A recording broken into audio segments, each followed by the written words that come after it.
Studio Talk Show.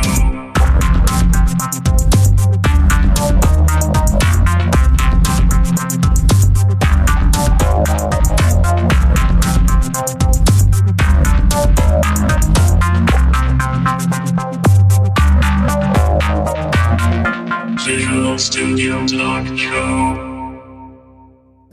Bienvenue à une nouvelle émission du Visual Studio Talk Show. Le podcast, on discute d'architecture logicielle avec la plateforme Microsoft. Je me nomme Mario Cardinal et à la co-animation, je suis accompagné de Guy Barrette. Bonjour Guy. Salut Mario, ça va bien? Oui, très bien. C'est la canicule au Québec. Tu vas me dire encore une fois, Mario, tu commences en parlant de la température. Puis là, nos amis belges, là, nos auditeurs en Belgique, là, vont partir à... On va dire, on n'en a rien à foutre de la température en Amérique du Nord. C'est en plein ça. Mais vraiment, ça doit être vrai aussi en Europe, là. Nous, en tout cas, on a des records de température comme on n'a jamais eu, puis pas une canicule, mais là, je pense que c'est la troisième de l'été. On s'en est pour en avoir peut-être 4-5, donc ceux qui viendraient me voir pour m'ostiner qu'il n'y a pas de réchauffement de la planète, en tout cas, je vais dire, regarde autour de toi. Il fait chaud. Mais on est bien à l'air climatisé, puis c'est ce qui est parfait. Moi, je suis à l'air climatisé et je soupçonne que toi-même aussi. La clim, La oui. clim. Oui. Puis notre invité, Louis-David Noël, à qui on va dire bonjour tout de suite, mais je vais revenir à toi, Guy, dans 2 secondes. Bonjour, Louis-David. Bonjour. Hey, salut.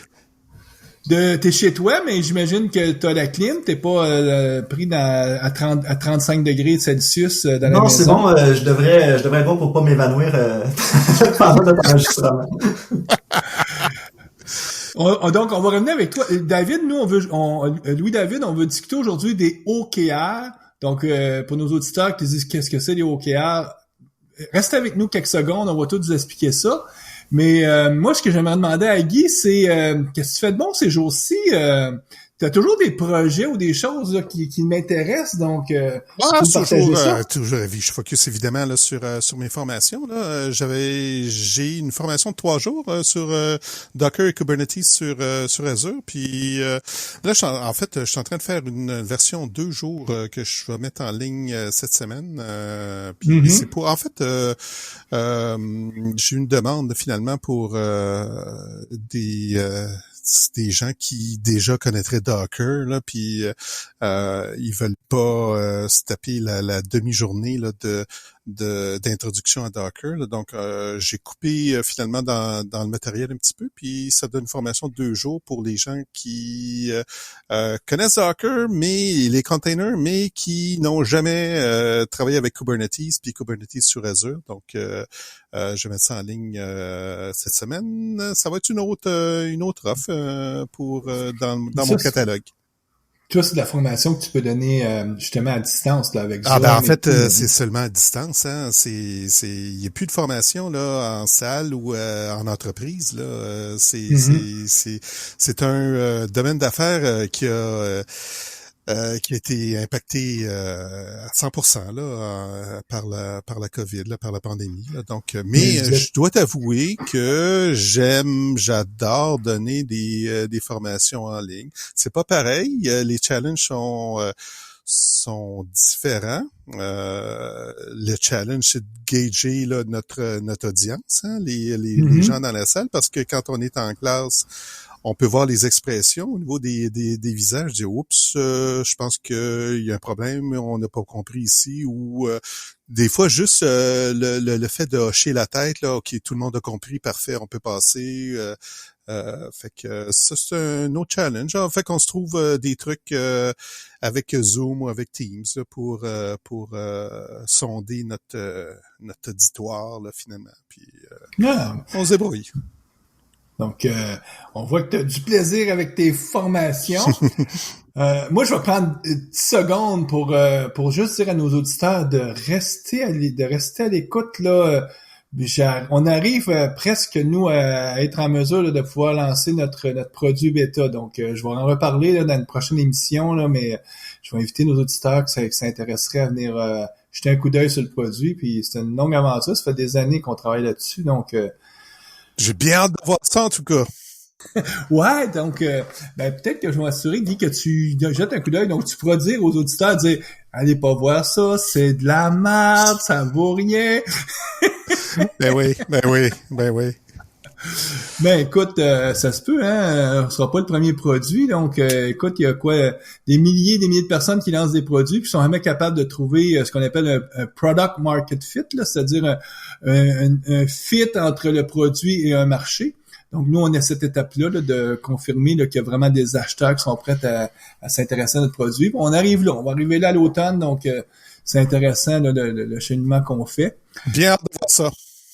Ouais, le but là, c'est pas faire un podcast sur nous autres, c'est parler avec Louis-David Noël. Rebonjour Louis-David. Bonjour. Louis-David, nous sur la même formule, on veut quand même permettre nos auditeurs d'apprendre à connaître aussi nos invités, pas juste le sujet. Aujourd'hui, on veut éduquer un peu les informaticiens qui écoutent notre podcast sur qu'est-ce que c'est les OKR. Mais en premier lieu, on parlait d'un peu de toi. Présentement, là, tu travailles chez NMedia, donc peut-être nous brosser le portrait de qu'est-ce que tu as fait, ton parcours, puis peut-être en terminant, nous expliquer un peu qu'est-ce que c'est NMedia. Oui, parfait. Donc, mon parcours, en fait, je viens d'un background en UX, principalement, donc en expérience utilisateur et en design d'interaction. Donc, à travers mon parcours, ça fait une quinzaine d'années que je travaille dans le web. J'ai commencé dans des agences qui étaient un peu plus traditionnelles à Montréal il y a plusieurs années, justement, il y a une quinzaine d'années, qui voulaient transiter vers le numérique, donc de mettre en place certaines méthodologies là-dedans, de mettre en place certains processus pour pouvoir créer du web et plus juste du papier, exemple, du print à cette époque-là. Puis, à travers le temps, je suis allé justement me spécialiser en UX, puis j'ai enseigné un petit peu à l'Université Laval. T'as une maîtrise même, je pense. T'as fait une exactement, maîtrise du design en design d'interaction de l'Université Laval.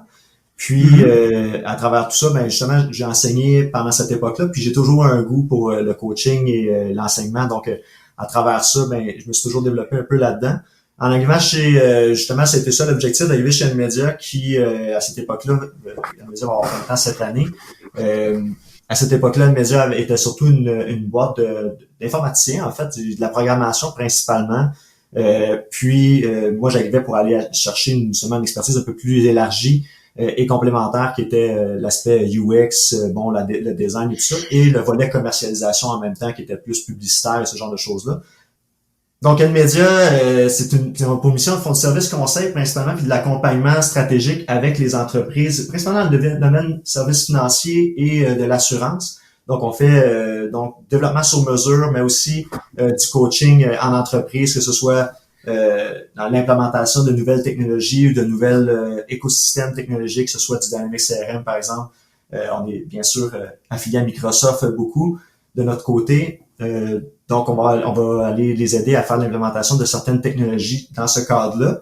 Puis, on va aussi faire l'accompagnement stratégique d'un point de vue de la commercialisation des entreprises, que ce soit en B2B ou en B2C. Donc, que ce soit des approches là, marketing automation, par exemple, publicité en ligne, stratégie médias sociaux et tout ça. Donc, développement sur mesure et commercialisation. C'est une boîte qui est basée dans la belle ville de Drummondville, je crois. Hein? Donc, oui, tout à fait. Dans la province de Québec, mais qui est pas vraiment Montréal au Québec, mais qui est plus c'est la belle ville parce que souvent il y a des gens qui s'amusent. C'est une ville vraiment à mi-chemin entre Montréal et Québec où que beaucoup de gens vont dire péjorativement c'est un endroit où on arrête quand on fait en voiture. Puis oui. mais à cause de sa position, c'est aussi un pôle économique. Il y a beaucoup d'entreprises à Drummondville parce que vous êtes proche des États-Unis pour l'exportation. Oui, tout à fait. On est très bien placé. Justement, ça nous permet de desservir beaucoup la clientèle de Québec, la clientèle de Montréal, mais aussi, on a accès à différents marchés. On a des clients aujourd'hui aux États-Unis dans le domaine de l'assurance. On en a aussi, Toronto, Vancouver. Donc, à la fin des fins, qu'on soit à Drummondville ou à plein centre de Montréal, à la fin des fins, c'est plus simple aujourd'hui d'être positionné où on est. On a accès, dans le fond, à ces différents marchés-là. Par d'autres moyens, et même pour aller au Nouveau-Brunswick, en fait, c'est plus simple aussi où on est positionné avec les vols avec des petites compagnies aériennes qu'on encourage localement, justement. Mm-hmm. Puis, tu disais que vous utilisez beaucoup des technologies Microsoft. Nous, on a été mis en contact avec toi, justement par l'entremise d'Alexandre Brisebois, qui est un bon ami, qui travaille chez Microsoft au bureau de Montréal, puis qu'à un moment donné, il nous a dit, il faut parler avec Louis-David, tout ce qui touche le changement organisationnel, les OKR, c'est un sujet qui est pas juste à la mode, c'est un sujet important. Puis moi, autant Guy que moi, on s'est dit oui. Ouais. C'est comme ça qu'on remercie encore une fois Alexandre de nous avoir mis en contact avec votre boîte. Quand on discutait un peu plus tôt, t'es un des propriétaires de chez Nmedia, si je me trompe. Exactement. On est 3 propriétaires. Puis en fait, moi je suis propriétaire depuis 7 ans, environ 8 ans. Puis t'as commencé comme employé, puis t'as fini par un peu comme le monsieur qui avait les rasoirs électriques, t'as finalement acheté la compagnie. Ben oui, mais en fait c'est la confiance beaucoup de ces gens-là, mais l'objectif justement, moi je suis arrivé avec une mentalité aussi de diversification dans notre approche puis dans les services qu'on pouvait offrir. Puis cette offre-là est devenue assez populaire puis complémentaire à ce qu'on faisait. C'est devenu un grand vecteur de croissance pour nous à travers les années. Donc aujourd'hui, la moitié de la boîte en fait un volet de commercialisation si on veut puis d'expérience utilisateur. Et l'autre moitié fait du développement sur mesure. On est rendu 80 environ. Donc à travers ça, ça m'a permis moi de devenir un des 3 associés et de pouvoir participer à la croissance de cette entreprise-là aujourd'hui. Et d'implémenter justement des nouvelles méthodologies qui nous permettent de driver un petit peu l'alignement et le focus, parce que justement, comme vous savez peut-être, quand on est en forte croissance après plusieurs années, et ça se fait avec certains défis, certains soubresauts, on se doit d'avoir une capacité d'aligner et de focusser les différentes initiatives qui partent souvent en tous sens si on n'arrive pas à se cadrer un petit peu. Mm-hmm. Donc toi, je lis entre les lignes, là, mais tu comprends bien, t'as été comme un vecteur de changement quand tu t'es joint à Nmedia, puis à travers les années, t'as amené la compagnie à à pas juste faire ce qu'elle savait faire, mais faire de nouveaux domaines d'expertise. Puis est-ce que c'est à cause de ces défis-là de changement organisationnel que tu t'es intéressé au fameux OKR? Parce que là, on va essayer là, dans les prochains 30 secondes, la prochaine minute, là, d'expliquer qu'est-ce que c'est OKR à 30 000 pieds d'altitude. Donc, est-ce que c'est comme ça que tu que les OKR sont entrés dans ta vie, ou c'est un autre chemin complètement? Non, c'est directement lié à ça, parce que justement, quand moi je suis arrivé, puis je prends vraiment pas tout la réussite sur mes épaules, là, c'est vraiment un gros travail d'équipe, puis moi je suis vraiment juste venu compléter cette équipe-là, assurément. Mais quand je suis arrivé, on était environ 18, là, je pense, chez Nmedia, il y a 10 ans. Puis aujourd'hui, on est rendu 80. Fait que c'est sûr que ça a passé par plusieurs, et ça s'est tout fait organiquement, là. On n'a pas fait d'acquisition, on a vraiment pris le temps de monter chacun des blocs par nous-mêmes là, pour s'assurer que tout était bien complémentaire, et ça vient avec son lot de défis aussi, cette approche. Mais ça l'a amené justement beaucoup de défis de communication, parce que on arrive dans un domaine, dans une entreprise où tout tourne autour de la programmation puis du développement sur mesure, du code principalement. Il y a très peu d'expertise qui gravite autour. Il y a du front-end, il y a du back-end à ce moment-là, les infrastructures bien sûr. Mais d'un point de vue, là, tout ce qui est la couche un peu plus design d'interaction, expérience utilisateur, marketing, c'est tout inexistant à ce moment-là. Donc, moi j'arrive puis je dois un petit peu mettre en place les blocs qui vont créer ces équipes-là, puis qui vont créer quelque chose de synergique. Et bien sûr, ça nous a amené à certains défis des fois. Comment est-ce qu'on s'arrime, comment est-ce qu'on est tous alignés sur les mêmes objectifs, est-ce qu'on est tous alignés sur les mêmes bénéfices en fait quand on veut mettre des choses en place. Puis ça n'a pas toujours tourné aussi rond qu'on aurait voulu. Des fois, c'est justement, on se retrouve plusieurs mois plus tard ou à la fin de quelques projets, on se dit qu'on n'a pas bien implémenté telle expertise n'a pas été bien tiré profit dans le projet, et ainsi de suite.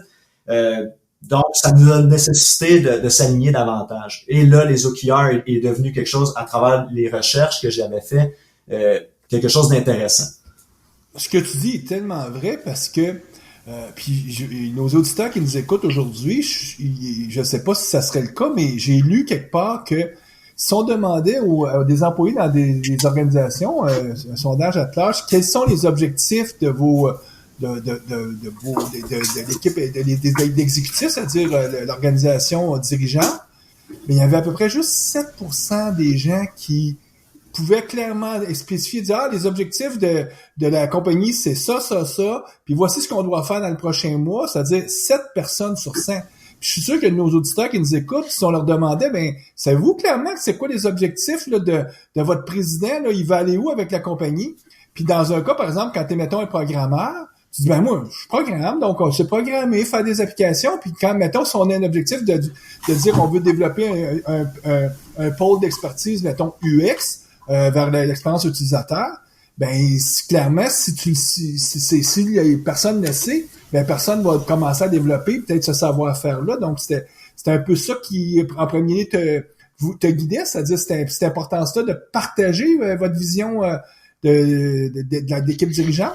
Oui, clairement. Souvent, quand on parle avec justement nos équipes, la conversation, c'est OK, parfait, tu veux rajouter un pôle UX, exemple, dans un projet, what's in it for me? Comment ça change, moi, mon travail? Puis pourquoi je devrais le valoriser? Parce que on se cachera pas, on ajoute une nouvelle, quelqu'un qui a déjà implanté une nouvelle façon de faire dans un projet, ça change pas souvent. On va pas créer nécessairement plus de délai pour le faire, puis on va pas nécessairement créer plus de temps pour s'arrimer. On va vouloir respecter un cadre de projet quand même qui est là. Le client a ses demandes, a ses besoins, a ses dates à lui aussi. Donc, ça peut arriver avec énormément de friction. Puis c'est ça qui est l'avantage une fois qu'on commence à parler au QR. On commence à parler à place d'être en mode solution. Je vais ajouter du UX dans mes projets ou en fait amener la solution dans notre conversation. On va parler plutôt des bénéfices qu'on va apporter.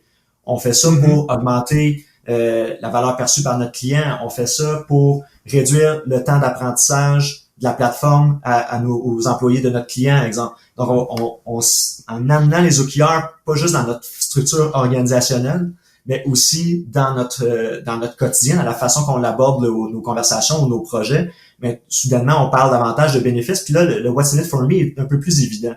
L'autre chose qui arrive beaucoup aussi en entreprise, c'est que si on n'est pas aligné sur les mêmes objectifs et les mêmes résultats qu'on veut atteindre, c'est de la confusion, c'est de la démobilisation aussi qui va arriver avec les gens parce qu'ils vont juste voir l'aspect de friction que ça apporte. Donc, tout ça mis ensemble nous a amené beaucoup de réflexion à dire comment on fait pour véhiculer cette idée-là et que ça reste pas juste quelque chose qu'on a dit dans notre meeting commun avec tout le monde et que c'est quelque chose qui va perdurer à travers notre trimestre. Donc, ça fait quelques fois qu'on dit le mot OKR. Peut-être qu'on devrait aider nos auditeurs en disant c'est quoi cet acronyme-là? Ça veut dire quoi? Tout le monde a déjà googlé pour savoir de quoi qu'on parlait, mais on va essayer de le ramener. En effet, c'est Objective and Key Results qui sont les grands mots en fait qui composent, donc le O pour Objective, KR pour Key Results. Qu'on traduira en français par résultat clé ou résultat formel ou en tout cas résultat probant. Oui, donc, tout à fait. Ouais. Et pas KPI ou pas mesure de performance justement, donc que certaines personnes vont des fois vouloir traduire par mesure de performance, mais en effet c'est beaucoup plus résultat attendu parce qu'on parle de résultat et pas nécessairement d'un KPI lui-même. Donc ça commence par des objectifs. Oui, tout à fait. Donc, ça commence par des objectifs. Le but, c'est d'aligner justement l'ensemble d'une entreprise ou l'ensemble d'un vertical dans une équipe pour que ça aligne tous sur le même objectif qui, lui, se doit d'être le plus inspirationnel possible, oui, mais aussi arrimé à travers les autres équipes. Donc, l'idée, justement, c'est un peu comme vous disiez d'entrée de jeu, d'emmener l'idée de la direction ou si on veut de l'équipe qui dirige l'entreprise ou un projet lui-même, parce qu'on peut aussi l'appliquer dans le cadre d'un projet, et de s'assurer que tous les gens qui vont être touchés vont être, essayer d'atteindre les mêmes objectifs ensemble, mais aussi de s'assurer que les résultats attendus sont les mêmes et que la structure de créativité pour atteindre ces objectifs-là vont au moins servir à atteindre les mêmes mesures de performance ou les mêmes mesures de résultats, en fait. Donc, puis qu'est-ce qui différencie l'objectif du fameux résultat attendu? Résultat attendu, est-ce que c'est la même chose qu'un objectif ou Non, parce qu'en fait, le bon point, en fait, l'objectif, c'est le quoi. En fait, c'est qu'est-ce qu'on veut atteindre? On veut que ce soit quelque chose qui est significatif, on veut que ce soit quelque chose qui est concret, oui, et inspirant, assurément. Peux-tu donner un exemple d'objectif que vous êtes fixé à un moment donné là, chez NMedia? Un des bons exemples de ça, c'est justement en période de confinement. Je suis conscient que On va probablement être encore dans cette période-là au moment où ça va être diffusé, assurément. Donc, nous, ça a été une des façons de se retourner rapidement pour s'assurer qu'on allait garder le cap, tout le monde ensemble. Donc, c'est un très bon cas parce que c'est une situation un peu d'urgence et c'était aussi une situation où fallait que tout le monde rame dans le même sens. Il y avait des nouvelles qui sortaient à tous les jours. On se souvient des communiqués de presse à tous les jours, les conférences de presse. Donc, il fallait s'assurer que tout le monde garde en tête les mêmes objectifs et les mêmes résultats atteints. Donc, nous, d'entrée de jeu, on a décidé le 12 mars d'arrêter nos OKR qui roulaient déjà depuis le début du trimestre pour s'en faire des nouveaux d'urgence. Et le type d'exemple que je pourrais vous donner, je vais aller ça sous la main. Oui. On veut pas quand même, t'as pas besoin de donner des secrets d'entreprise, mais pour rendre ça un peu plus concret pour les auditeurs. Parfait, j'y arrive. Donc, nos auditeurs se rendent compte que tu es devant ton ordinateur, parce que... Oui, tout à fait. Ben, je parlais plus, je le laissais avec, mais là, il va se réveiller, puis je vais revenir là-dessus. Donc, un des exemples qu'on s'était donné, le volet qui est justement plus inspirationnel ou plus l'intention, en fait, qui va diriger l'intention et la motivation des troupes, va être l'objectif. Donc, par exemple, notre premier souhait, nous, c'était de garantir la santé et la sécurité financière des Médias. On se souvient peut-être là, de le contexte, le 12 mars, personne ne sait s'ils vont avoir du travail le lendemain matin, ainsi de suite. Nous, on voulait garantir une pérennité de ce qui était offert. Donc, l'objectif était garantir la santé et la sécurité financière des Médias et les objectifs, les key R, si on veut, les key results qu'on s'était fixés, maintenir à 100% des emplois des Médias et leurs revenus. Maintenir un taux relatif au stress et à la conciliation travail-famille à X pourcentage dans nos outils de mesure. Donc, nous, on a des sondages, dans le fond, récurrents qui nous permettent d'aller faire ces captations-là. Puis, dans le fond, s'assurer, dans le fond, maintenir un taux de complicité qu'on appelle là, chez nous de X% dans la communauté médiane. C'est ça, parce que les résultats, on veut souvent qu'ils soient mesurables. Parce que, d'où quand tu dis X%, c'est justement parce que tu vas le mesurer, là, tu vas être capable de mettre une valeur numérique. Souvent, c'est ce qu'on veut avec les résultats. Oui, exact. Donc, les objectifs, c'est quelque chose qui est plus inspirationnel. C'est quoi l'intention derrière qu'on veut atteindre. Tandis que les key results, eux autres, c'est un peu plus le comment. Donc, c'est quoi le bénéfice, en fait, que je m'attends à retirer si on atteint cet objectif-là. Par exemple, donc, un des résultats probablement que vous avez énuméré, c'est garder 100% de vos employés. Puis, ce qu'on va se rendre compte à un moment donné, c'est qu'on ne pourra peut-être pas atteindre nos résultats comme on les a énumérés. Comme là, je sais pas, peut-être que vous avez réussi à garder juste 90% ou 95% des employés parce que la réalité économique est telle que des fois... Donc, et puis là, à ce moment-là, la question qu'il faut vous poser, c'est est-ce que c'est encore bon? Est-ce que j'ai quand même atteint mes objectifs ou je suis dans le rouge? C'est-à-dire que je suis vraiment pas là. Est-ce que vous aviez même ce genre d'indicateurs-là quand vous avez pensé à vos résultats probants? Oui, assurément, parce que c'est super important, en fait, que les KR soient mesurables. Sinon, un plan qui est, dans le fond, une liste de to-do qui est pas mesurable, ou justement, des fois, c'est les erreurs que les gens vont faire avec les KR, c'est qu'à la place d'énoncer une liste d'éléments de bénéfices mesurables, puis là, je mets l'emphase parce que c'est pas dans toutes les théories, si on veut, ou dans tous les livres que vous allez lire, ou dans tous les cours que vous allez prendre, qu'on va parler comme ça. Moi, je trouve que c'est la façon la plus concrète de visualiser, c'est de parler de bénéfices mesurables. C'est qu'est-ce que ça me donne d'atteindre ça? C'est quoi l'objectif que je veux? Pourquoi j'atteindrais cet objectif-là, en fait? Donc, un de vos bénéfices mesurables, c'était de garder 100% de vos employés. Exact. Puis ça se mesure. Exact. Puis, ça se mesure.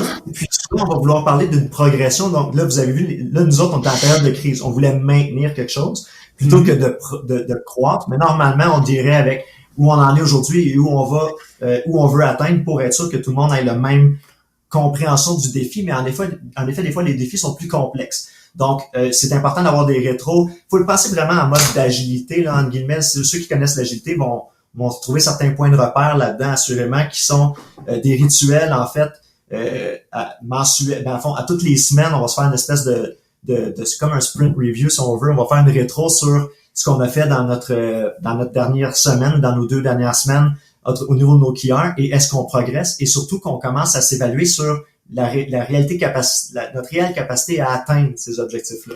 Normalement, on veut que les keyers soient difficiles à atteindre. On veut pas ce qu'on appelle sandbagger là, dans la théorie, c'est-à-dire je vais mettre quelque chose qui est super facile, puis comme ça je vais pouvoir dire à tout le monde que je suis super bon, puis tout est vert tout le temps. Par exemple, imaginons qu'on dirait qu'un de nos résultats qu'on veut mesurer, c'est je vais faire évaluer mon logiciel, mettons, par 2 personnes, mais que c'est hyper facile de trouver 2 personnes. Donc, c'est les risques que tu réussisses pas sont à peu près 0%. Donc, ça, c'est pas bon parce que là, t'es trop... justement, t'es un peu trop sur tes talons, là, t'es pas... Mais d'un autre côté, faut pas non plus que tu sois trop agressif parce que là, ça décourage aussi les gens. Mais, oui, tout à fait.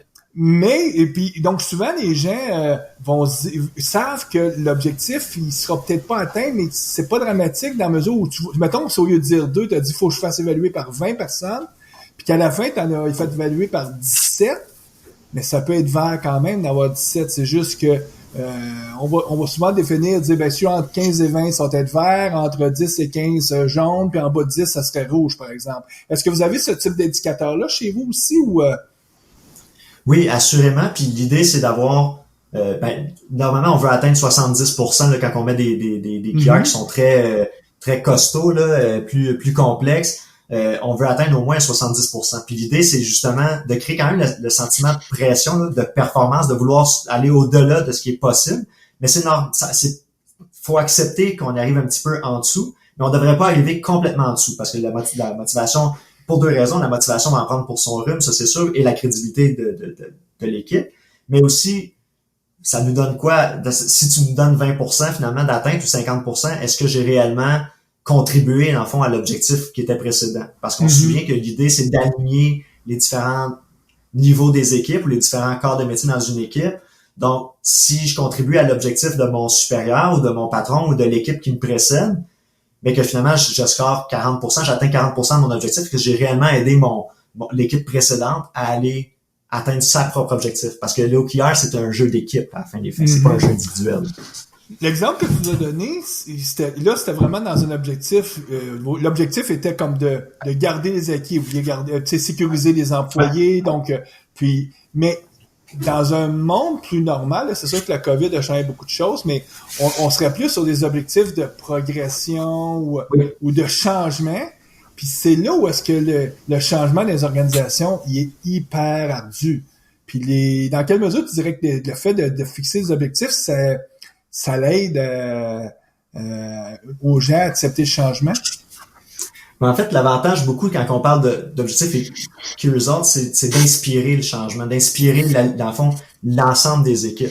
Si, pour nous autres, souvent, pourquoi on va implanter ce genre de solution-là, c'est parce qu'on sent qu'il manque un petit peu de focus, l'alignement entre les différentes équipes est pas parfait, donc la contribution on rame pas tous exactement dans le même sens. Des fois, c'est un petit sentiment d'imputabilité aussi. On se demande si les gens suivent le bateau, est-ce qu'ils contribuent ou pas. Donc, il y a différents niveaux là-dedans qu'on va vouloir aller attribuer. Mais pour les individus qui, eux, font partie d'équipe, eux, souvent, ça va leur donner justement, si nous autres, on veut créer un alignement puis le communiquer, parce que les OKR doivent être communiqués et transparents à l'ensemble de l'entreprise, ça va leur donner un sens de purpose, ça va leur donner un sens de raison d'être quand ils contribuent, parce qu'ils savent à quoi ils contribuent dans l'ensemble de l'entreprise. Donc là, vos objectifs, vous les rendez totalement publics, là. Ils sont quoi, localisés dans un wiki, ou comment vous assurez que tout le monde à l'organisation connaît les objectifs? Pour le moment, c'est beaucoup véhiculé à travers il y a différents logiciels qui existent sur le marché. On en essaye quelques-uns jusqu'à maintenant parce qu'on n'est pas encore 100% arrimé avec les différents outils qui existent. Mais faut pas complexifier ça non plus. Là, faut y aller avec quelque chose, les moyens, dans le fond, que ce soit un wiki justement qu'on travaille à travers, qu'on partage à travers notre Teams, ou dans certaines équipes, ça va être directement dans un chiffrier Excel, exemple, qu'on va le tenir. Donc, on n'a pas besoin d'être hyper high-tech, mais on essaie différentes technologies aujourd'hui qui peuvent soit s'arrimer avec nos autres outils de gestion à l'interne, donc pour mieux rendre le reporting, si on veut, plus simple, parce que des différentes équipes doivent reporter justement de façon régulière pour montrer qu'ils contribuent ou démontrer l'avancement, en fait, des différents objectifs au niveau des différentes strates de l'entreprise. OK, tu parles de reporting parce que là, ce qu'il faut que je comprenne, c'est il arrive, mettons qu'on sont fixés sur une base mensuelle, on va prendre mensuelle, je sais pas, vous autres, est-ce que vous travaillez, c'est aux 2 semaines, ou à la semaine, au mois que vous revisez vos objectifs? En fait, la structure, nous, on suit celle la plus standard par rapport à ça. Donc, on a des objectifs annuels. Donc, on va se rencontrer le CA, donc, principalement nous autres dans notre cas, puis on va aller fixer déjà des objectifs à ce moment-là. On va en fixer souvent 2. On va pas nécessairement, normalement, on veut avoir 3 à 5 objectifs maximum parce que justement, si on veut créer du focus, mais il faut arrêter de s'éparpiller, c'est ça. Donc, on va avoir 2-3 objectifs niveau business. Nous, on va essayer de rester à 2 à ce niveau-là. Puis ensuite de ça, on va aller commencer des rituels trimestriels avec les différentes équipes. Donc, le comité de direction va contribuer, va prendre les objectifs qui ont été mentionnés plus, dans le fond, au niveau du CA. On va les retravailler en OKR. Ensuite de ça, chaque chef de chacun des départements va aller rencontrer leurs équipes par la suite, puis ils vont aller leur faire contribuer à eux aussi à leurs propres OKR qui se seront créés à ce moment-là. Donc, ce cycle-là va être trimestriel, puis on va se faire de la reddition de compte à toutes les semaines ou à toutes les 2 semaines selon les périodes de l'année, parce que bon, l'été, c'est un peu plus complexe des fois. Donc, on va faire des rituels hebdomadaires pour la rétro, et on va les resetter à tous les trimestres. OK, donc c'est à tous les 3 mois que vous revisez les objectifs. Tu me corrigeras si je me trompe, mais j'ai lu aussi que quand on définit un résultat mesurable, que c'est possible aussi que si en cours de route, on se rend compte que ce résultat-là a plus de bon sens, qu'on le donne, puis que l'objectif est toujours encore valable, mais qu'on va se définir un nouveau résultat mesurable. Est-ce que c'est des choses que vous avez vécues chez vous? Oui, ben tout à fait. Je pense que la gaffe que tout le monde fait aussi, puis moi-même je l'ai vécu, donc je peux en parler aussi. C'est quand on essaie d'implémenter ça, on lit le livre de John Doerr, puis on est tout enthousiasmé parce que c'est très très inspirationnel comme livre.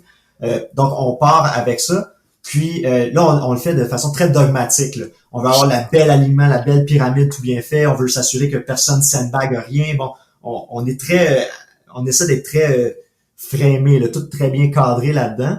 Mais en effet, l'important, c'est pas traîner quelque chose qui n'a plus de valeur. Le but de cette méthodologie-là, c'est de créer de la valeur rapidement, d'aligner les actions, puis de focusser sur les bonnes priorités. Mais si notre priorité, soit qu'elle est déjà atteinte parce que par miracle, puis qu'on n'avait pas sandbagué, mais quand même par miracle, on l'a atteint, tant mieux, plus rapidement, mais souvent, il sera plus pertinent. Puis c'est là l'exemple que je donnais tantôt avec le confinement, mais c'était plus pertinent ce qu'on avait décidé en janvier. Par rapport avec ce qui arrivait là, le 12 mars, même si on était à la fin de notre cycle, c'était pas pertinent de poursuivre là-dedans avec le changement, avec toute l'insécurité que ça créait. Donc, à partir de là, pourquoi continuer à se baisser la tête puis rentrer en fait dans quelque chose qui est plus utile? Donc, oui, on peut resetter à tout moment à ce moment-là pour pouvoir réaligner, en fond, l'entreprise et les différentes équipes. Donc, tu as fait référence au fameux livre de John Doerr qui est un peu la Bible, le titre du livre, c'est Measure What Matters. Puis, je fais référence au livre, moi aussi, parce que je pense que ce serait opportun peut-être qu'on raconte un peu la petite histoire des OKR. C'est-à-dire que c'est pas quelque chose qui est apparu la semaine dernière sur un coin de table. Il y a toute une historique qui est assez prestigieuse associée avec les OKR, d'où pourquoi beaucoup d'organisations se disent on va les essayer. Donc, si on revient un peu à la base, puis à ce moment-là, je pense que tu as lu le livre, donc tu peux peut-être raconter un peu cette petite histoire-là, comment c'est né, d'où ça vient, là, les fameux OKR. Ben oui, en effet, puis je pense que c'est ça la grande force de ce livre-là, donc John Doerr, Measure What Matters. La grande force de ce livre-là, c'est qu'il est très, très, très inspirationnel, et il y a une bonne partie de ce livre-là qui parle de cette méthode, de l'historique de la méthodologie. Donc, le départ avec Andy Grove, qui à ce moment-là, dans les années 70, qui est le CEO d'Intel, donc, et que John Doerr, à terme, va aller rejoindre l'équipe de Andy Grove chez Intel et va travailler avec cette méthodologie-là à partir de là. Parce que, juste, moi, j'ai beaucoup de cheveux gris, j'ai connu l'époque où est-ce que les Motorola compétitionnaient Intel dans le monde du microprocesseur, parce que, bon, au début, il y avait pas beaucoup de compagnies qui faisaient des microprocesseurs, mais donc, Intel s'est servi des OKR, donc Andy Grove, pour faire en sorte que Intel est devenu le leader a multiplié la valeur de sa compagnie par des milliers dans les dizaines d'années qui ont suivi. Et complètement réussir à tasser Motorola, qui avait quand même technologiquement un produit aussi performant, mais peut-être des équipes moins bien alignées, puis c'est ce qui a fait que Intel a réussi à faire sa place. Donc, c'est la première chose qu'il nous explique dans le livre, là, comment Andy Grove a mis en place cette technique-là d'objectifs et de résultats mesurables. Exact. Avec l'opération que tu mentionnes, c'est l'opération Crush, en fait, qui avait mis en place pour justement Motorola. Le nom dit bien. Quand on parle d'être inspirationnel et d'envoyer un message qui est clair, c'est le titre le disait bien en partant. Puis en effet, ce que ça lui a permis, c'est d'aligner autant ses équipes de production pour créer un nouveau processeur avec des bons objectifs aussi sur quoi il allait se battre sur le terrain. Donc, c'était pas juste de dire je vais avoir 10 000 unités de processeurs prêts pour telle date. C'était je veux qu'il atteigne tel objectif, je veux qu'il adresse telle problématique ou tel point sur lequel mon équipe marketing va pouvoir, dans le fond, aller se battre contre Motorola finalement. Puis l'idée, c'était justement, en ayant mis ça en place, il s'est assuré que le focus de l'équipe, exemple, de marketing ou l'équipe des ventes était pour justement taper sur le bon clou, s'assurer qu'on allait avoir quelque chose qui est parfaitement aligné entre le message qui était pour être commercialisé et le chipset lui-même, ce qui était en fait le processeur, ce que lui-même était capable de produire.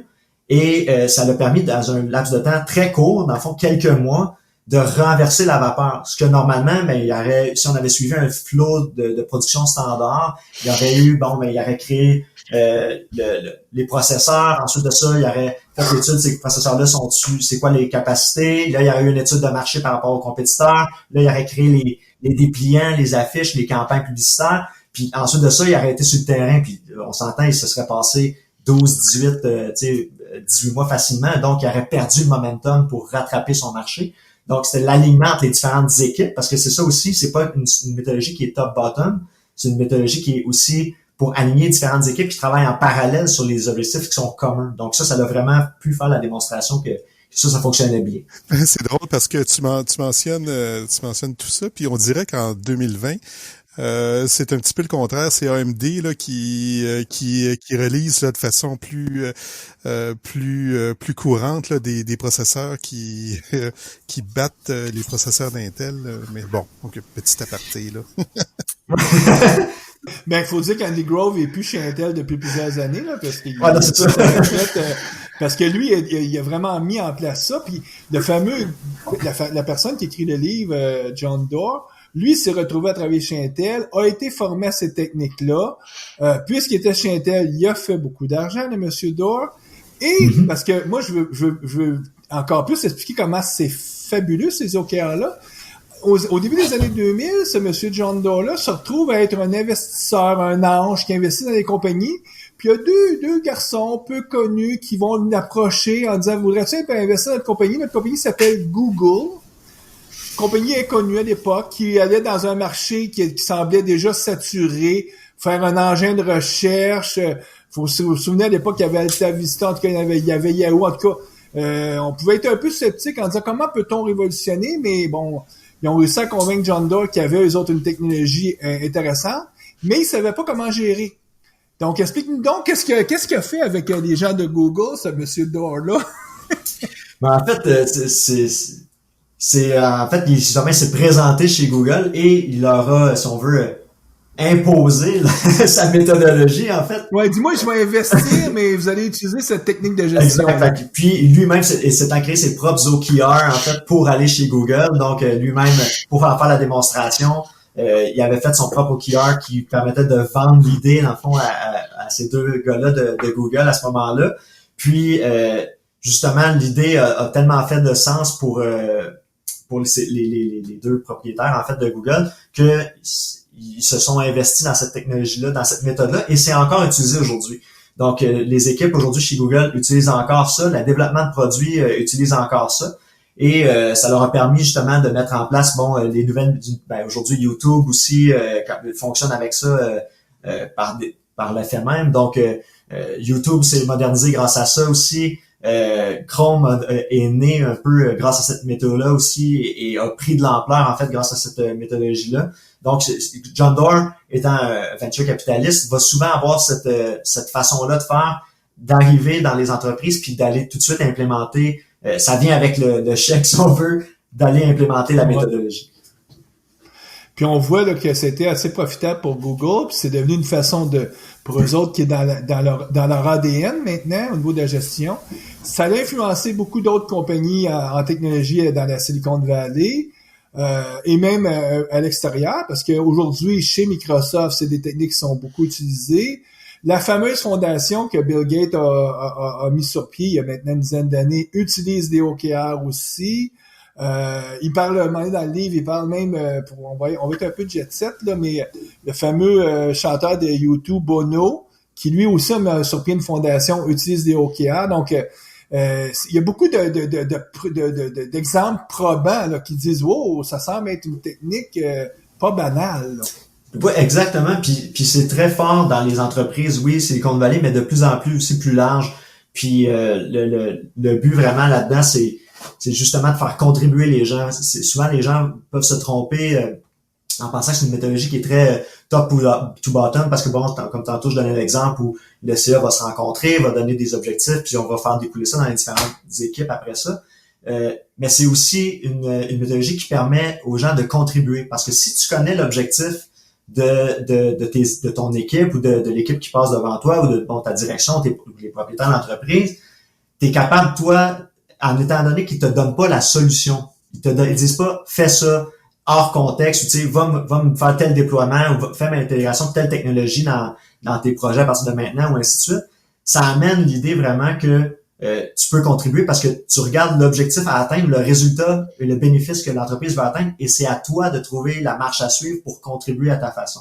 Et ça se fait justement en processus inverse, où on va remonter l'information, où les gens vont créer leurs propres OKR basés sur les objectifs que leur équipe va s'être fixés, et vont faire la rétro avec le PO de l'équipe, par exemple, ou avec le gestionnaire de projet de cette équipe-là, il va faire remonter l'information. Mais Louis-David, tout à l'heure, t'as mentionné des exemples de métriques au niveau, peut-être plus au niveau de l'entreprise, mais au niveau des équipes, ça ressemblerait à quoi, par exemple, un exemple?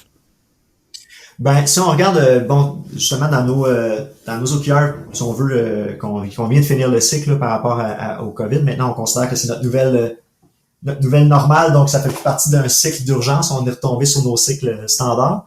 En fait, maintenant, les objectifs que j'ai mentionnés tantôt, donc avoir 100% des médiens en emploi et avec leurs revenus, on a amené ça après ça dans les équipes de vente et de marketing en leur disant, j'ai besoin d'aller chercher tant de revenus, en fait, dans cette période-là, de passer de tant de revenus à tant de revenus pour nous permettre de maintenir ces gens-là en emploi. Et puis, si on regarde les équipes marketing, moi, j'ai des gens dans mon équipe, par exemple, que tout de suite, à la place de faire la prestation client, se sont dirigés vers la prestation, si on veut, de vente, donc pour Nmedia. Et ont recentré, eux-mêmes se sont mis des objectifs qui ressemblaient, exemple, à redévelopper X nombre de revenus. Là, je fais attention aux chiffres que je donne. Donc, passer de X revenus à Y revenus dans leur propre dossier. Donc, eux, ça leur a obligé d'aller créer des nouvelles campagnes. Leur to-do, en fait, parce qu'à un moment donné, tu descends ça en liste de tâches, assurément. Eux-mêmes se sont mobilisés pour aller faire des démarches avec des nouveaux clients, d'aller trouver des nouveaux canaux, tu sais, par exemple, des démarches en ligne pour répondre à des appels d'offres en ligne, ce genre de choses-là. Donc, les équipes, eux, leur genre d'OKR que eux vont avoir peut ressembler à augmenter le nombre de revenus de X à Y dans mes comptes, par exemple. Puis, leur key results va être, par exemple, de développer 3 nouvelles campagnes qui vont closer X nombre de leads en l'arrière des 2 prochaines semaines, par exemple. Donc, ça va être le genre de KR que eux vont se mesurer. Et encore une fois, on essaie de parler des bénéfices, donc générer des leads est plus important que de lancer des campagnes. Donc, si le KR se serait laissé à lancer 3 nouvelles campagnes, OK, mais ça va me donner quoi une fois que je vais avoir fait ça? Une fois que je vais avoir lancé mes 3 nouvelles campagnes, what's in it for me? Ou comment ça contribue à l'entreprise? Donc, il faut absolument, si on veut, avoir un focus sur et avoir X nombre de leads qualifiés au bout de ce QR-là si on veut s'assurer que ça génère un bénéfice pour l'entreprise. Donc, si on revient un peu en lien, ça n'a peut-être rien à voir avec ce que vous avez vécu, mais bon, on veut garder nos employés, ça veut dire qu'on veut garder assez de revenus pour pas se retrouver à devoir remercier des employés.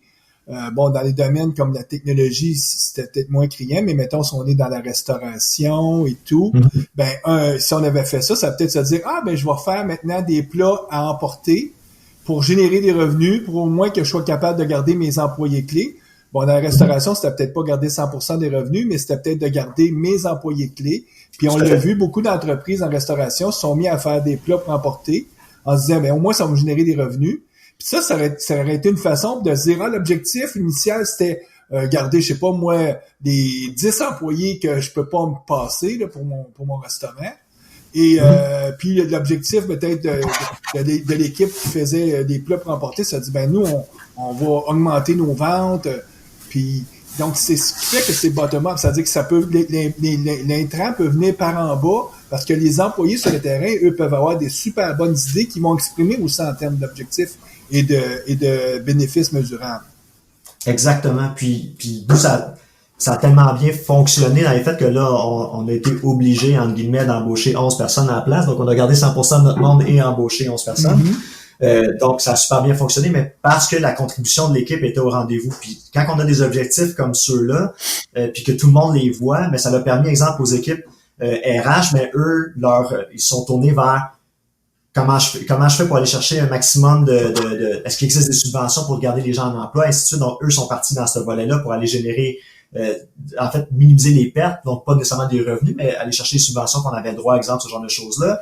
Les équipes des ventes, eux, se sont tournés vers des nouveaux canaux pour des ventes. Donc, tout le monde a pu contribuer à ces objectifs-là de façon différente, mais en ramant tout le monde pour le même bénéfice qui est connu. Et c'est pour ça qu'on a réussi à avoir, je touche du bois en disant ça, mais aujourd'hui, beaucoup de succès à travers la crise qu'on a vécue quand même. Donc, parce qu'on a réussi à s'aligner et communiquer bien avec les équipes et tout le monde ramé vers les mêmes bénéfices communs. Parce que c'est un petit peu top-down, là, ce que tu nous expliques. C'est-à-dire que au niveau de l'entreprise, il y a comme des grands objectifs. Puis quand on descend d'un niveau, par exemple, au niveau de certaines équipes, là, selon ces objectifs-là, on va créer nos propres objectifs. Oui, tout à fait. Eux vont créer leurs propres objectifs. Puis c'est pour ça, si on regarde, chaque équipe, grosso modo, devrait avoir entre 3 et 5 objectifs maximum. Et après ça, leur set de 3 à 5 QR aussi. C'est à peu près ça la règle générale pour les appliquer. Puis l'idée, justement, c'est entre 3 et 5 objectifs. Il y en a un ou deux qui va être vraiment aligné avec le volet business, si on veut, ou qui va venir du supérieur ou de l'étage supérieur.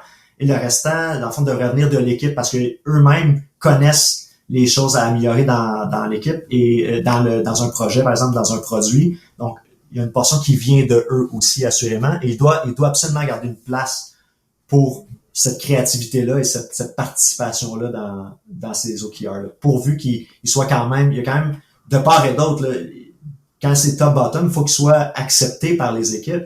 Donc, il y a une loupe de rétro qui se fait là. Et l'inverse, quand ça vient des bottom-up, mais il faut que ça soit aussi accepté par l'entreprise. Il faut quand même créer un certain alignement.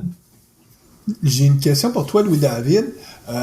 On parle là qu'il y a des objectifs qui sont fixés par la direction, donc qui vont être plus top-down, c'est-à-dire l'objectif d'affaires. Ouais. Après ça, il y a des objectifs que les équipes se fixent qui essaient, en tout cas, ultimement, là, sont le plus alignés avec des objectifs d'affaires.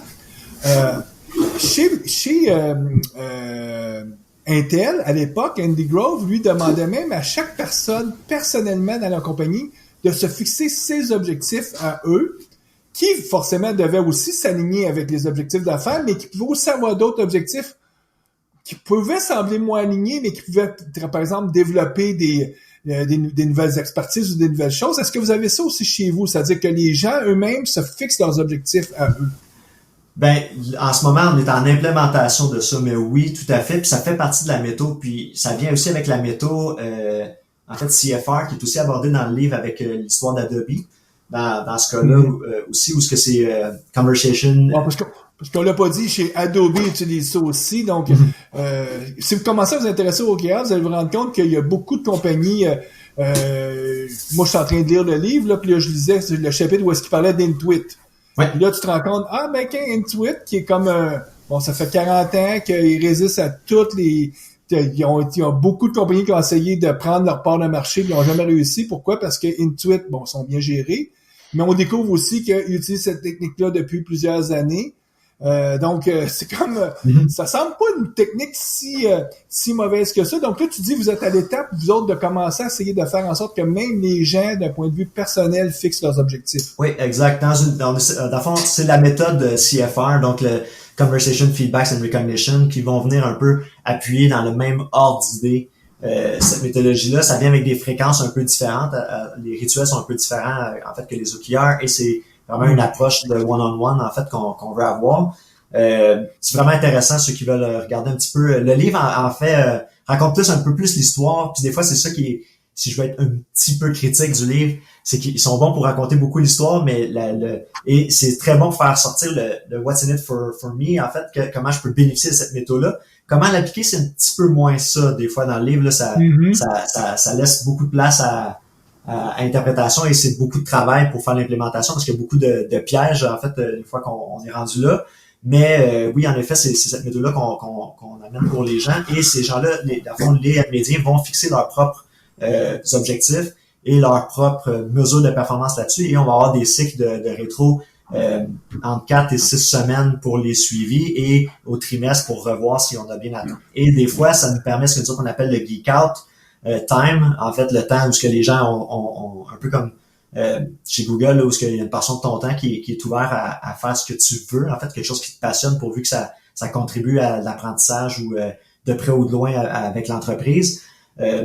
Donc, ça nous permet de mesurer justement comment ce temps de geek out-là est pertinent pour la personne. Et c'est bien important de dire que c'est pour la personne, parce que c'est pas, les OKR, c'est pas une mesure de performance d'un employé lui-même, là. Le but, c'est pas de faire en sorte que les gens, parce qu'ils ont atteint 100% de leurs OKR cette année, vont avoir une meilleure augmentation de salaire, là, si on veut, parce que ça peut avoir un effet assez pervers dans ce mode-là, mais d'avoir vraiment plus un apprentissage de la personne, et voir comment est-ce qu'eux contribuent pour eux-mêmes, et est-ce que ça peut contribuer à l'entreprise, en fait, ce qu'ils vont avoir appris dans ces cycles. Mais ce qui est intéressant, c'est que on se rend compte que c'est comme un processus d'amélioration continue où pas juste l'organisation, mais les employés, puis moi je pense que c'est les employés qui sont le plus importants, pas avant même l'organisation, où les employés sont au cœur de l'amélioration. C'est-à-dire que si tous les employés s'améliorent, ultimement, tu as des êtres plus heureux, plus satisfaits d'eux-mêmes, puis t'as ultimement pas juste une meilleure organisation, mais le monde lui-même, la vie lui-même est plus plaisante pour tout le monde. Ben, le but d'avoir de travailler à quelque part, en fait, c'est que tu vas avoir un sens. Tu sais, souvent, c'est des gens qui sont extrêmement passionnés, puis on engage dans ce sens-là.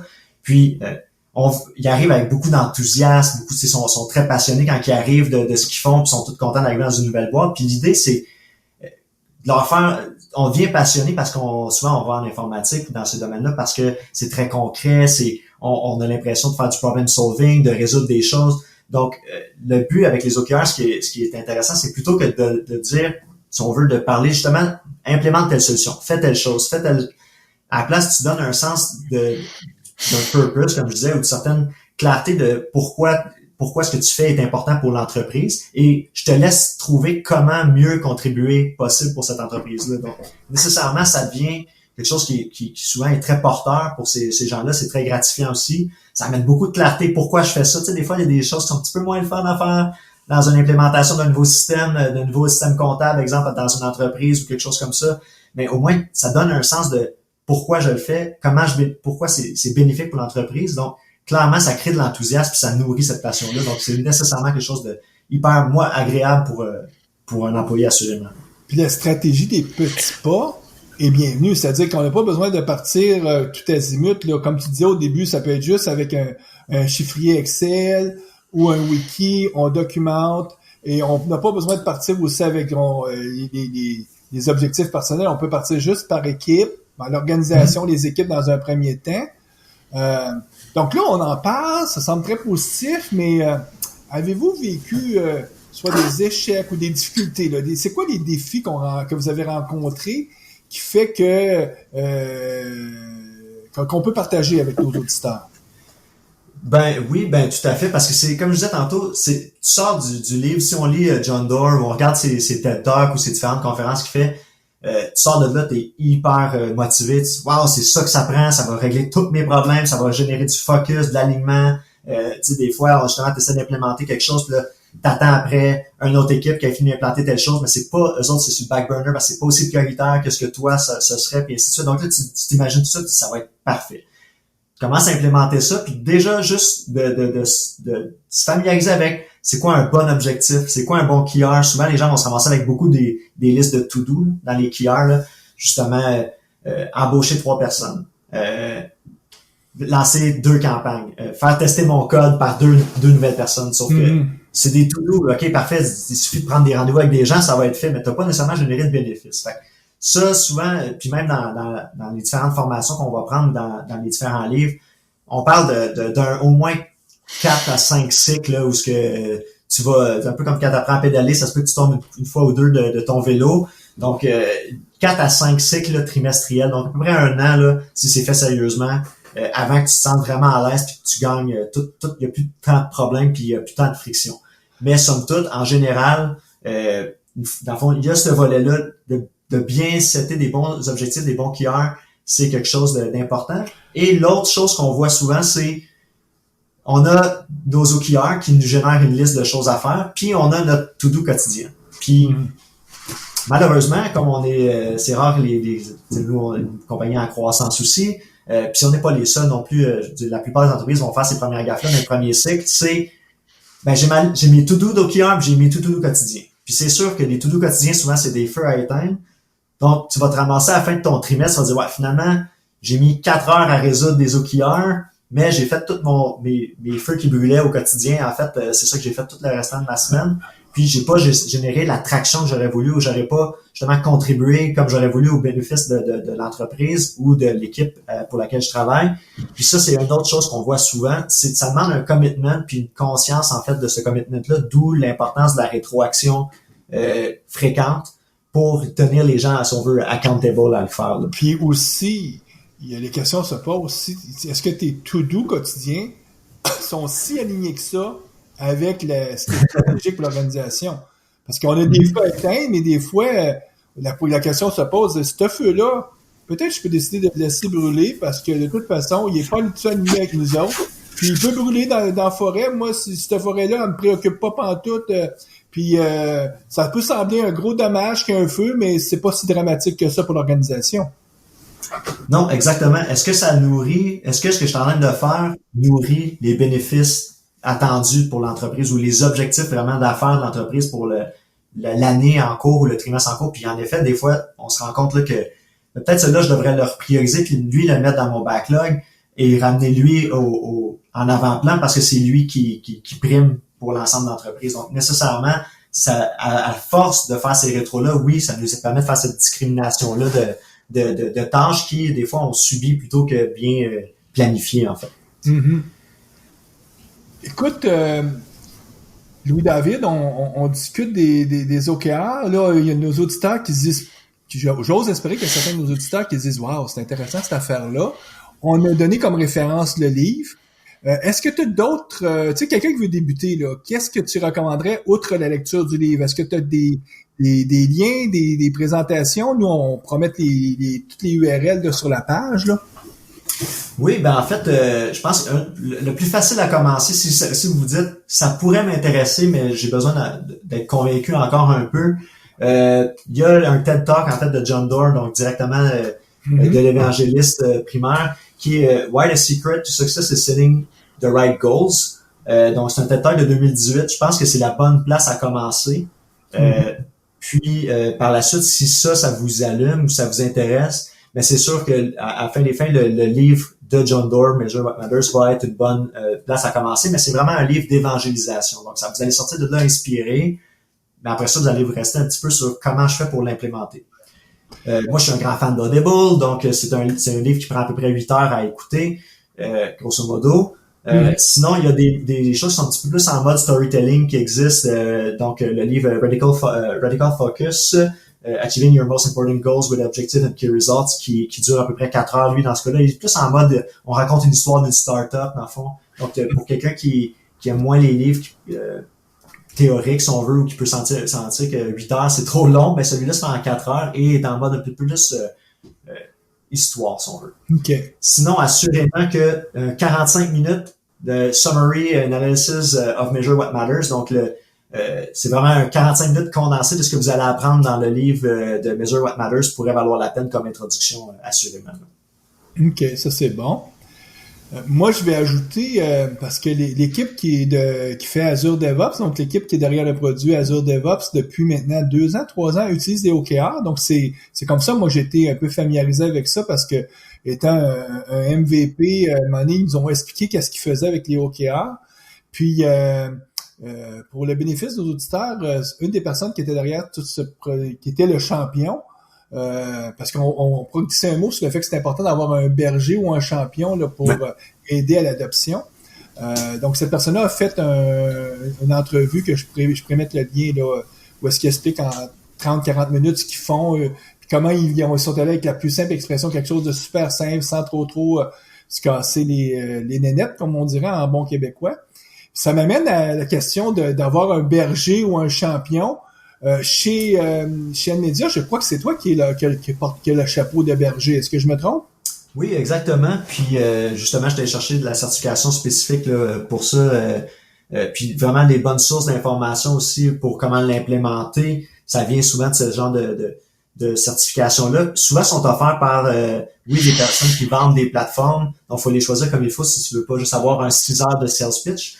Mais celle que moi j'ai préférée, en fait, c'est celle de WordBoard, justement, qui fait une certification pour des shepherds à l'interne dans les équipes. Et c'est une formation qui est très axée sur la mise en place et pas vraiment sur le sales pitch de la plateforme. Donc ça, c'est très apprécié. Donc ça pourrait être une belle façon de commencer. Mais clairement, ça prend quelqu'un qui va agir comme coach, qui va pousser les gens à s'investir ou à aller plus loin un peu dans leur QR ou dans leurs objectifs. Donc, clairement, ça vaut la peine. Et quelqu'un qui va être un peu le gardien des cycles que je disais tantôt, donc le annuel, trimestriel, mensuel, hebdomadaire par la suite. Un peu comme il existe un Scrum Master pour la mise en place du processus Scrum, ben là, ça prend... Puis là, ils l'ont pas appelé le OKR Master, mais on utilise souvent le terme anglophone shepherd ou berger là, pour décrire ça.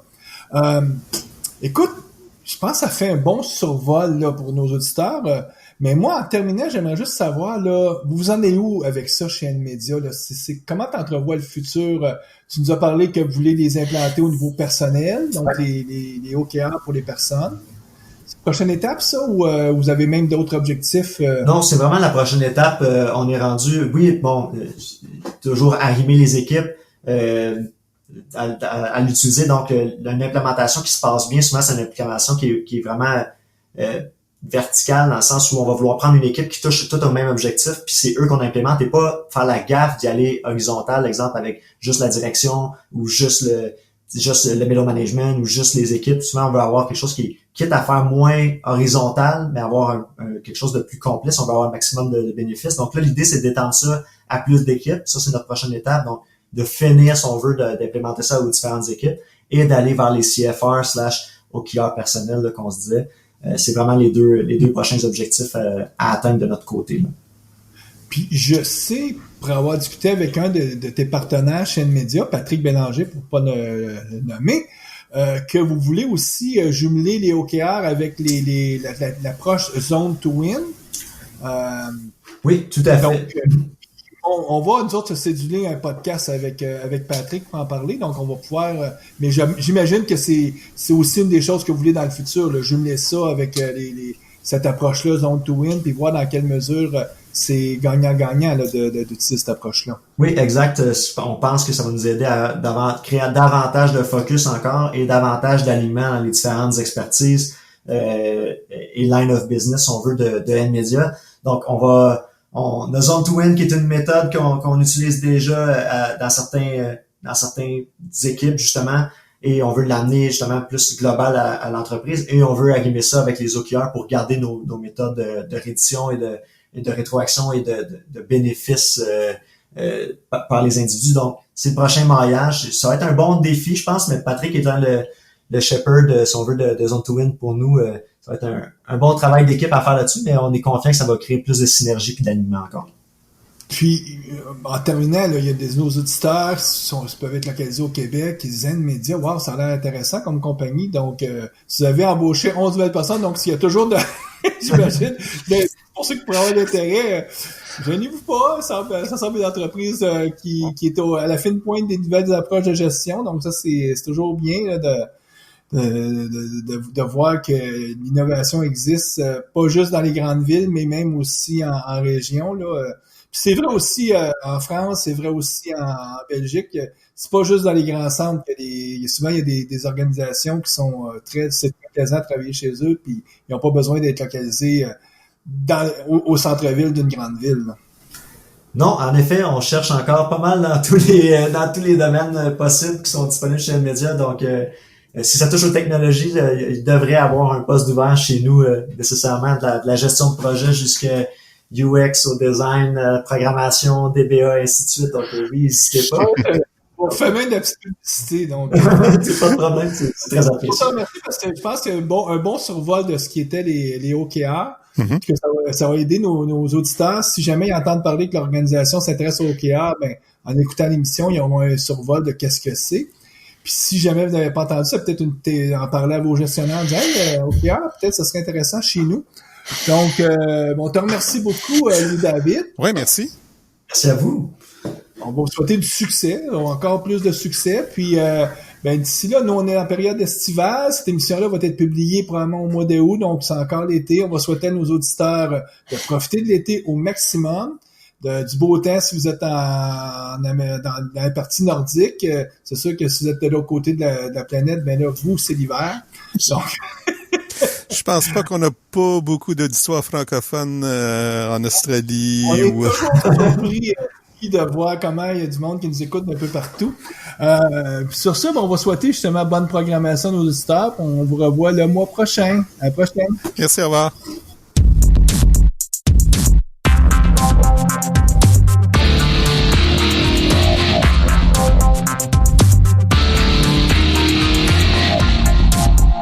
Visual Studio Talk Show.